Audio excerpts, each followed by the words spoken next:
Okay, so hello everyone. In this video lecture, we're going to talk about how to convert a unit of expression of gases into another unit of expression of gases. Okay? So first of all, pag-usapan po natin ano yung mga common standards na ginagamit natin when it comes to pressure. Could be either atmosphere, torr, millimeter mercury, pascal, pounds per square inch, or even bar. Pero ang pinaka-common na ginagamit natin is this one. Okay? Now, when it comes to conversion, syempre, since conversion po ang ginagawa natin, you have to rely on the relationships between the actual amount of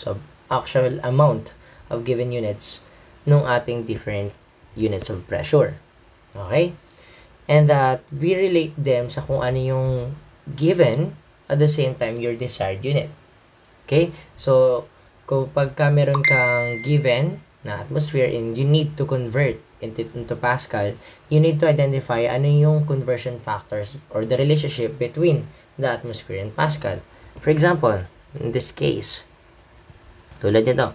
Sabi dito that for every 1 atmosphere, meron daw equivalence of 101,325 Pascal. Okay?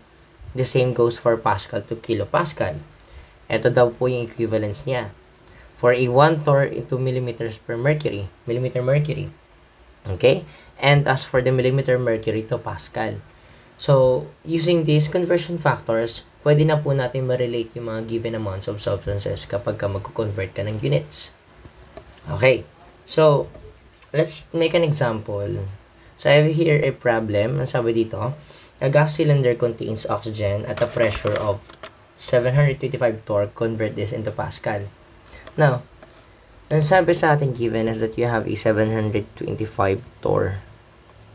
Okay? Now, I need this torr to become in Pascal. So, therefore, I have to relate a torr into Pascal. And alam ko rin that for every 1 torr, meron ilan siya into Pascal, which is 133.32 Pascal. Okay? Now, since meron tayong conversion factor, all I have to do is use the given amount, which is a 725 torr, converted into Pascal. Now, in this case, ang kailangan mo tandaan, sino yung magiging numerator and denominator. Since alam mo naman po kung ano yung conversion factors na natin, ang kailangan mo lang intindihin, sino ba yung nasa taas, sino ba yung nasa baba. The one at the top should always be the one to be desired. Ayan, desired unit. Ano bang desired natin dito sa dalawa na to? It would be the Pascal. So, therefore, the unit that should be above is a 133.32 Pascal. Yung nasa baba, yung opposite niya, which is 1 torr. Okay? So, now, ang kailangan nyo tandaan is that when you divide, lahat ng units nakakancel. Same goes with multiplication. Lahat ng same unit. So, since magdi-divide ka muna kasi dito, the torr would be cancelled, leaving us with the unit of Pascal. So, ibig sabihin, ano ang operation na gagamitin natin if you have divided and then tsaka mag-multiply. So, multiply na lang gawin mo. So, multiply mo 725 multiplied by 133.32. So, that's going to leave us with an answer of 96,657 unit is Pascal. Okay? So, now, meron na tayong sagot from torr into Pascal. Now, if I ask you to convert the Pascal into kilopascal, anong conversion factors ang kailangan tandaan? Of course, feel free to pause the video so that you can search for it. Now, for every 1 kilopascal kasi, there's an equivalent of 1,000 pascals. Okay? And that, since alam ko na yung relationship between Pascal and kilopascal, I can use these conversion factors para mag-convert ko yung 96,000 ko. So, therefore, you have to write the given value, which is 96,657 Pascal. And then, the same goes, convert denominator and numerator, ano yung nasa taas, ano yung nasa baba. Since ang given amount is in Pascal, therefore, the 1,000 should be at the bottom or the denominator. The numerator should be the 1 kilopascal. Okay? So, now, what are you going to do? What is the first operation po, sir? Since cross-multiply kasi yan, divide. Tsaka ka mag-multiply. So, 96,657 is divided by 1,000. You're going to have an answer of 96.66 kPa. And the unit for Pascal is now cancelled. So, you have an answer of 96.66 kilopascal and Pascal. Okay? Okay. So, di ba madali lang? Now, let's move on to another sample problem. Sabi dito, the air pressure on top of a mountain is 560 mm mercury. Convert this to torr and then Pascal. Alam naman natin ano yung relationship between to torr and then to Pascal. Ilan ba ang isang torr sa isang Pascal? 1 torr is equivalent to a 133.32 Pascal. Since hindi lang naman yung ating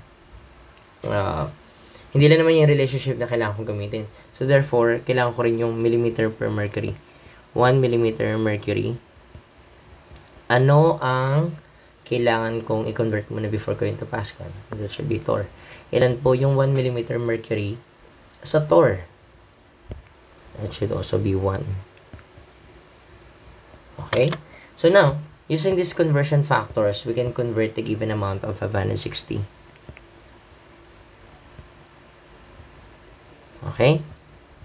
Divided by, since kailangan ko munang gawing torr yung unit ko, I have to use the second conversion factor.